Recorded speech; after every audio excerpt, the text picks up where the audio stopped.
Welcome to Conversations with Wendy D, my new series where we are talking to photographers about who they are, what they do, why they do it, all that kind of fun stuff.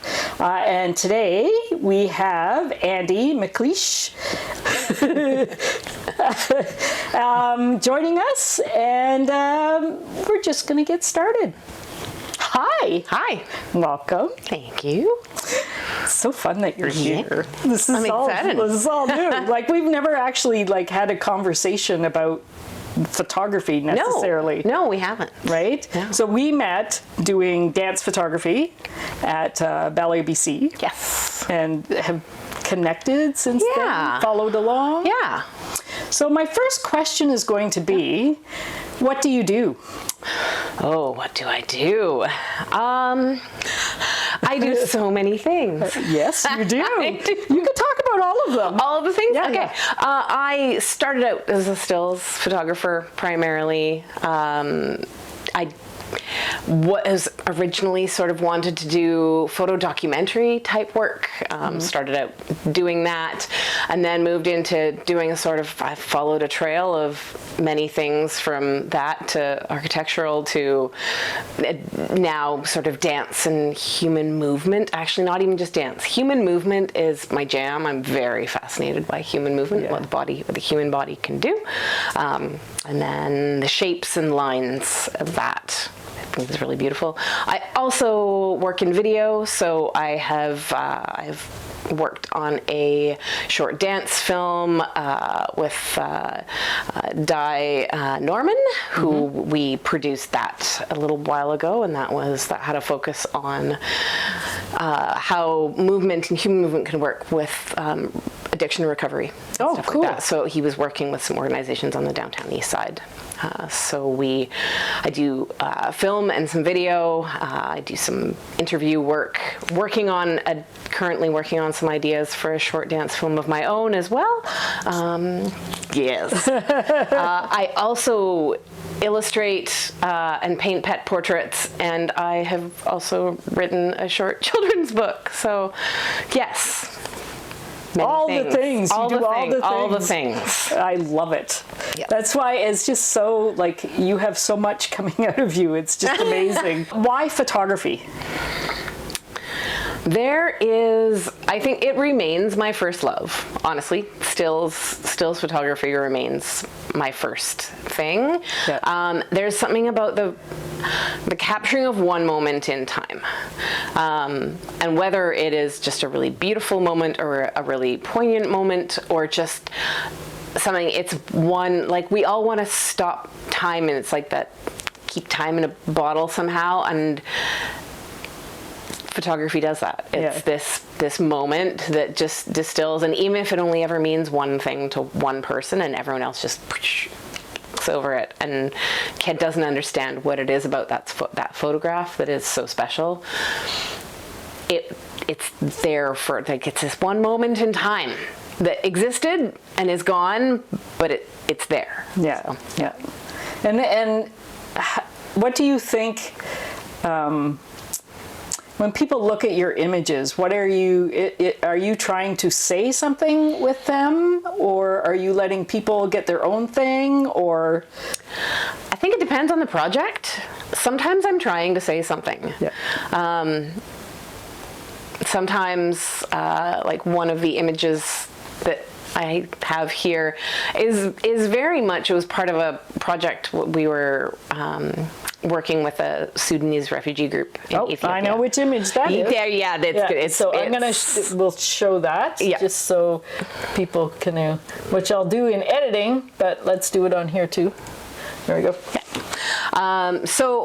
I am trying to say something here in that there I was really trying, it was obviously a moment sitting in a classroom that was pitch black, that has no natural light, and he's sitting with the door across from him, so he's getting the door light on him.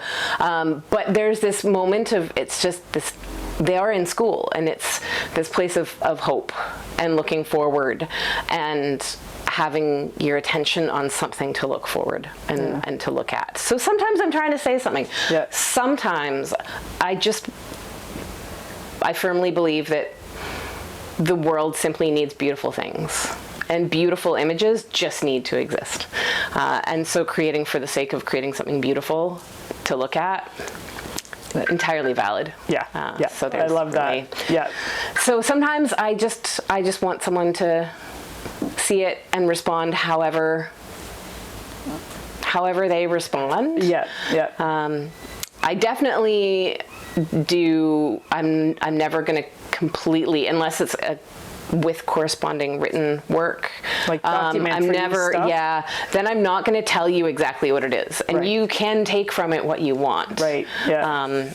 I think there is a responsibility on the part of the viewer to interpret. I don't think they shouldn't be expecting to be spoon-fed everything that an image is about. Yeah, that's great. Yeah. And why body? Like, what is it about body's emotion for you? The power of the human body is absolutely phenomenal. Mm-hmm. Just what people, and obviously not all of us, can do these things with our bodies, but what some people and what people who when they work for it. Yeah. So there's this like hidden power that is kind of like encased in softness and flesh, and yet underneath it it's so raw and honest. And I think it's part of why even with the movement stuff, the like rehearsal and in-process work is my favorite. Yeah, me too. Because there's something really raw and honest about it, and it's not polished. It's not polished and put in front for a display. It's like this was like the guts of it. Yeah. And there's this thing about humans that we're not perfect. We're soft. We're weird. And human movement does that, and then shape. Human body is a really interesting shape, and it makes interesting shapes. So you've had and you've done like yoga work and climbing and dance, and is there any one of those that is your favorite out of those? I'd say I think the dance is my favorite because it has so much variation to it. There's yoga I love, but there is a little bit predictable to it, and it does have to be of the right form. Like you can take a bad yoga photograph. I'm just gonna say it. And there's all due respect to photographers who are not yogis who shoot yoga. If they don't understand what the posture is supposed to look like, I've seen some stuff published that just shouldn't be published because you're like, that's not what it's like a classical ballet photograph. Yeah. Whereas the contemporary dance stuff, it can be broken and kind of, it's almost like, it's not always pretty, which I like, because there's a phrase that I have that I don't know. One day I'm going to do something with it, actually. It's the awkward, or like the awkward and the beautiful, and that these two things are not separate. No. They run together. So I think the dance, I love the climbing. The climbing it's the outdoors. It's amazing. It requires a lot more physical work. Shoot, I'm not gonna lie, hauling yourself up ropes is hard work. Yeah, that's why you're doing that and I'm sitting in this chair. Yeah, it's hard work. So how did you get started into doing all of this? Like you said, you started with stills and all that, and you had a journey. Like, how did that happen? Yeah, so I initially, there were things I thought I wanted to do. And then I worked, I had a job shooting for, it was a brand job that I was working with. And it was not a great team situation for me to be in. And I walked out of that job believing that I had no right to pick up a camera ever again. Oh, my, yeah. That was the feedback that I would get. Wonderful. And it just had to do with the interpersonal relationship. My boss and I didn't work well together. We weren't a good fit. Yep. Really was what it was. Yep. And I just didn't feel like I had any ability at all to take photographs. And then there is a gentleman his name is Slava Gulubov. He is, I met him through a yoga teacher, and he did acro yoga work. And he and I he was like, oh, I'd love to do some photos. And we did some creative work together. And we just started to work together, and it was because it was human movement work, and he was also developing something called, he runs a training, like a movement system called Movement Flow, which it incorporates it incorporates acrobatics, it incorporates martial arts, it incorporates some dance, so it's very much generalist movement for training, basically for functional movement training. And it was a really beautiful, it was just a really beautiful collaboration. And that was when I really got to work with people with human bodies and getting to being like, oh, well, can you do that? Can you stand on that person on that rock? Maybe you can. You'll try. Oh, let's try it. And it was, that was where the human movement really started to come on into it. And so it was the collaboration with him that really brought it forward, gave you the confidence to... Yeah, he just really well and truly believed in me. Yeah. And I mean, looking back, he was just being honest. The images we were producing together were beautiful. We created some really beautiful images. And I really needed someone to stand behind me and to say, no, you can do this. Yeah, it's really important to have somebody say that to you, because being a photographer is such a solo thing. Yeah. And if you are working in a group situation like the one that you left, you're still solo, but you have to collaborate with people. Yes. Right? Yeah. And if that collaboration isn't there, so good note, if it doesn't fit, you can walk away. You can walk away. Yes. It was hard to walk away, because I didn't. There's always a little bit of fear, and I think there's this thing of sunk cost. Doesn't matter if it's not a fit. Walk away. Yeah. It's totally okay to walk away. And there are things out there that are a fit. Yeah. There's things that are a fit, and you just got to find those. And you always can learn from whatever situation you're in. If you walk away, of course you're going to go through the yeah. But you can always find something that you've learned from that situation. Totally. And for one thing, you probably won't be in that situation again. Yes. And I really learned how to speak up for myself in that situation as well, and to stand up and say, no, hey, something's not good here, something's not right. Yeah. I need things to change. And then when they didn't change, I was like, okay, well then, it didn't change, and I told you it needed to change, so I'm out. Yeah. Well, good for you. That's great. Yeah, it's intimidating to do, but it's not is. Impossible, and it often is for the best. So tell me a little bit about the other things that you do. How does your illustration and your, we know how video sort of comes into it, but your illustration and children's book, how does that work into it? How does that work into it? Well, I painted and drew as a kid all the time, but then I didn't get into my grade 8 art class. It was full. There was no room, so I couldn't take art. And in grade 9 you can't take grade 9 art unless you've taken grade 8 art, and whose ego allows them in grade 9 to take the year low? I was not. So I just kind of stopped. As soon as the photography was available for me in senior high school, I just stopped drawing. And then I just thought I couldn't. I thought I wasn't good at it. And I sort of gradually, here and there, I did some stuff I lived in Australia for a few years and I worked with an arts team. They were like, we know you're a photographer, but we think you can paint too. And I was like, oh, so I dabbled a little bit. I've always just thought of myself as a dabbler. I was like, oh, I just dabble, I doodle, I do some things. And then I was dabbling and doodling, and I doodled someone's pet in watercolor one day, and they were like, okay, that's a thing. I was like, oh. And how that just kind of like progressed into doing the pandemic hit, and I couldn't take photos. There was no going. I could take photos for myself, but I couldn't do it for work. And I couldn't work at the yoga studio. So I was at home with a bunch of paints and paper.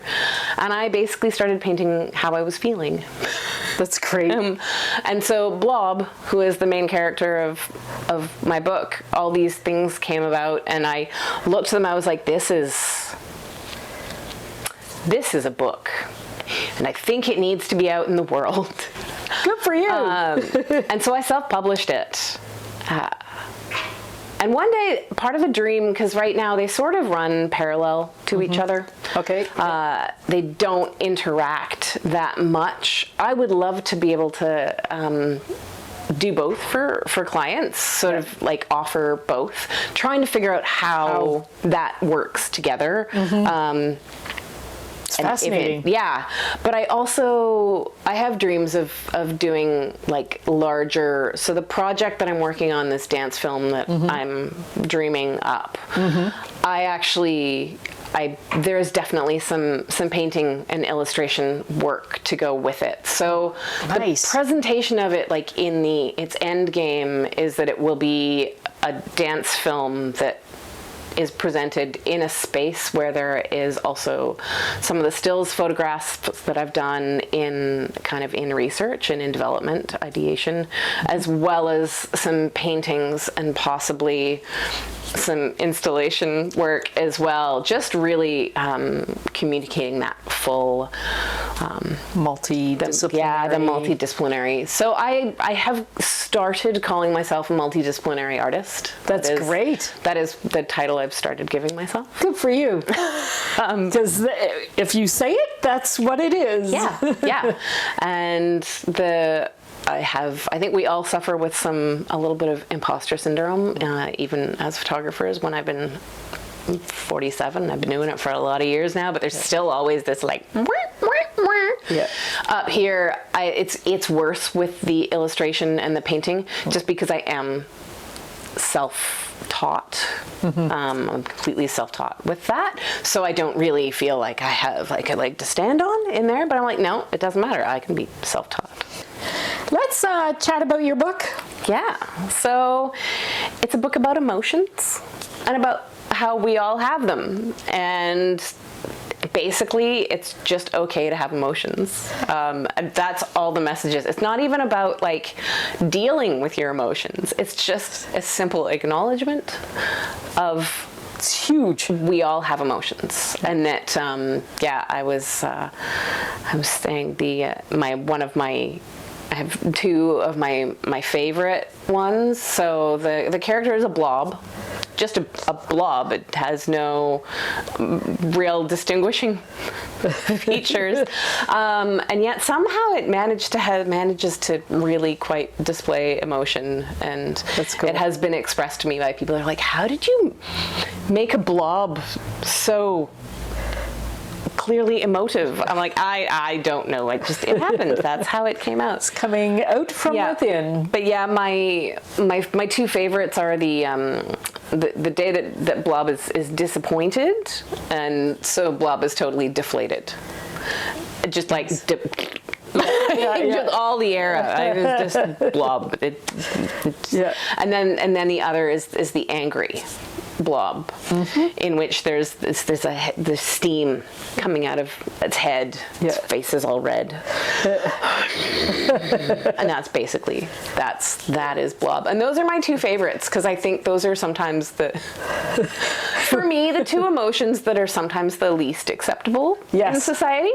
I would agree with that. And yet they, at least for women, gonna say, being angry for men is probably not.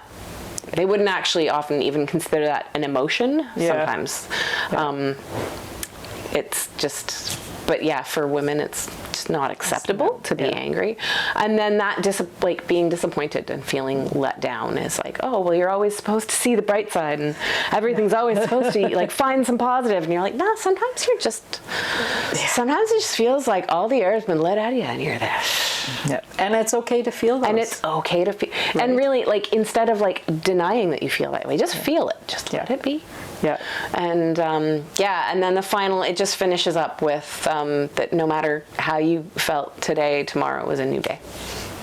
What a great message. Like, tomorrow's a new day. Totally. That's okay. So everybody needs to buy her book. Because we're going to put a link in the yes in there, you know, I'll send you for our 150 followers. Hey, but hey, and you self-published. You said self-published, yes. Yeah. And how was that experience putting that together? It was scary. Yeah, not gonna lie. More so than putting your photos out there?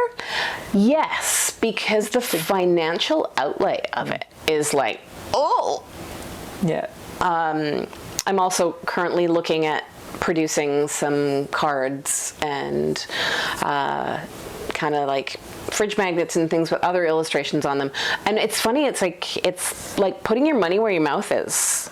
It's like, well, if I paid for this, it has to come back to me, otherwise it was a waste and I shouldn't have done it. And you're like, well, no, that's not true. But I actually worked with a consultant to self-publish. Oh, great. So I worked with a company that's based out of Vancouver. They're called the Self-Publishing Self-Publishing Agency. That's their and they were fantastic. And they also have connections within the publishing industry. So because they sort of represent you a bit, you get better rates on printing. Oh, that's fantastic. So if I had tried to source the printing myself, I would have had to pay a lot more. Right. Wow, that's a good thing to know. So yeah, I would say it was helpful. I didn't need to get nearly as much help from them as a lot of people do. Like, a lot of people come to them with just an idea. Yeah. Whereas when I came to them, I was like, I have it laid out. And they're like, oh, so you just need us to help you get an ISBN number and to print it. I was like, yeah, basically, that's what I need. I need help with that. And they're like, oh, okay. Yeah.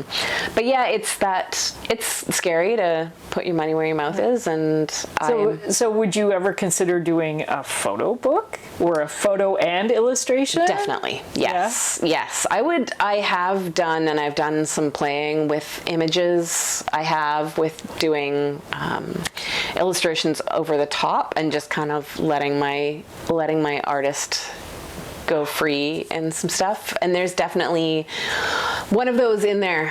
It's in here somewhere. It'll come out. That's great. I feel like that could be a workshop too, you know, just get people together and totally. Yeah. Here's bring one of your photos and now you're going to embellish it. Yeah. Right? Because I got myself an iPad to do it on. Oh, okay. And it's incredible. You just bring your, so there's so many different programs, and Adobe has started, like, they've got one that's great. They have live brushes as well as just sketching brushes, and then vector brushes as well. So if you do want to be able to make something bigger and smaller and not have it pixelated, but there's one that kind of actually behave like watercolor. So as you do them, they spread, and it is like a light. It's really cool. So you can do some really fun stuff. Oh yeah, that sounds like a whole other side to explore. Yeah, cool. It's kind of like Photoshop on crack. Yeah, we're going to go through some photos. So I've asked for 3 photos, and again, we have 4 instead of 3. This is better than John had 9. Hey, there we go. I got it down to 4. It's hard though, right? Yeah, it is. It's very difficult. So, okay, we're going to go through. Now, the first one you had talked about, but let's talk about it again, just a little briefly. Yeah. So this is a Sudanese boy who's living in Cairo. This image is now almost 20 years old. Oh, wow. These kids, I do really wonder. We spent a week with them, and it was a really incredible, beautiful week. And I was searching for my notes because I didn't actually label this file with his name. I had them all in notes, and my notes are missing, and I'm very sad. Good note to self. Yes, note to self. Now that we can do the digital notes on things a lot more easily, just do it. Put it in your metadata. Do it. Yeah. I wish I'd added it to the metadata, but that was a thing. And this one, I love this. So this is called I Lost My Head in Joshua Tree. Joshua Tree is one of my favorite places on earth, and this is one of my favorite humans on earth. She's one of they're not together anymore. The company exists. It's now called Bad Goat Dance. It was called Bossy Flyer Theater Company, and they were an acrobatic theater company. So they're based out of LA. And this is one of them. She was their base, so she based all of their flying. She's very, very strong. And we would go out and we would just play. So I did some work for them in studio, and then we also just would go out and play. Nice. And the four of us would go and play in Joshua Tree. And this was, we found a hole in the rock, and so she stuck her head in the hole. She checked if there was anything in it. Yeah, just make sure if you're going to stick your head in a hole in the desert that there's nothing in there. Because there could have been. There could have been. It's true. I just love it. Like it says something without. It's just weird in my favorite way of weird. Yeah, and I love which probably was not intentional, but the color tones. I know are amazing together. It's so great. And then this one. So this is actually the bass in this, Ezra. He is the founder of Bossy Flyer Theater. So this was shot in Vancouver. And again, so this is Ezra, and Camelia she's an artist that's based out of Portland now, and they were visiting me, and we would just go out and play, and we would just play and do weird things. And then I had these this was a bit of my starting to explore some of that layering, some of that more artistic side of the photographs of like what can pull together. So this photograph, was that there, or was that a whiteboard? No, it's a window. It's a window. It's a window, that's and cool. Essentially I just layered that in. And it's great. All right, and then I want to hear about this. So this is Thoenn Glover, who she lives in Smithers now, but she was quite prominent in the dance world, in the contemporary dance world in Vancouver for a while. And so she and I met through some various different things, and we decided we wanted to go out and shoot together. And so this is down at the art gallery. And we were using this space. I actually had her up in these windows because they're quite deep, and she was doing things, and these skateboarders were also filming there, and because it's a really nice spot to film in, and so we were sort of taking turns in and out. It was really great. They were they were probably like 19, just kids, young guys, and she was doing this on the wall because basically we were trying to take working on point and do some weird stuff. We're rather than the traditional ballet point. What is just weird. And so she was doing this, and she was on point on the wall, and I was sort of shooting it from in front and trying some different stuff.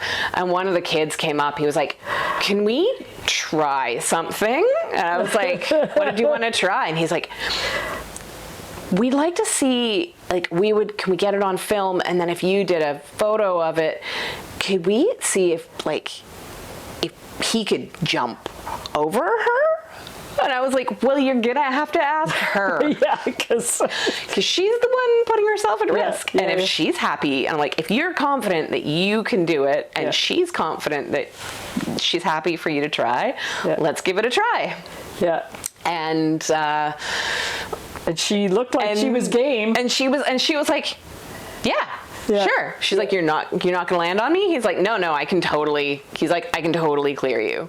And I think we did it 4 or 5 times to get for the guy to get the filming, and then me to get him in the right spot over top of her. That is it 3 guys? So no, it's the same guy. That's what I was wondering. So you So I just put these together. That's great. And essentially, it's like, this is one image, this is another, because I shot it quite wide. So I just stitched them together. That's great. So you could see because it's kind of a traditional thing in skateboarding for them to do, to show it in motion, and the different positions. So, how cool is that? Just finding other people and making something that's. It was really fun, and it's this image. It almost went a little bit viral on Reddit as well, because one of the guys, he posted it. He had me send it. He was like, "Can you send it to me?" It was probably 4 or 5 years ago now. Wow, that's so cool. Yeah, I love the idea of being out and just creating, and then being open to, you had a plan and you guys were playing, but being open to what's around you and the people around you. And and we could have gotten really annoyed with each other, like us and the skaters. It could have been like, why are they in our space? But we just kind of like worked around each other, and then eventually got something really cool that was cool for all of us. I love it. And it's probably one of my favorite images. And what a great story. Favorite snack while you're working? Potato chips. Favorite lens? 50. Favorite thing to photograph? Dead flowers. Handheld or tripod? Handheld. Film or digital? If I'm going with my heart, film. Favorite location you've ever created in? Joshua Tree. If you're photographing in a studio, music or no music? Me personally, no music. Natural light or studio? Natural, if I can get it. Do you meditate? Yes, I do. Facebook, Instagram, X, Reddit, Substack, Discord. What's your favorite? One.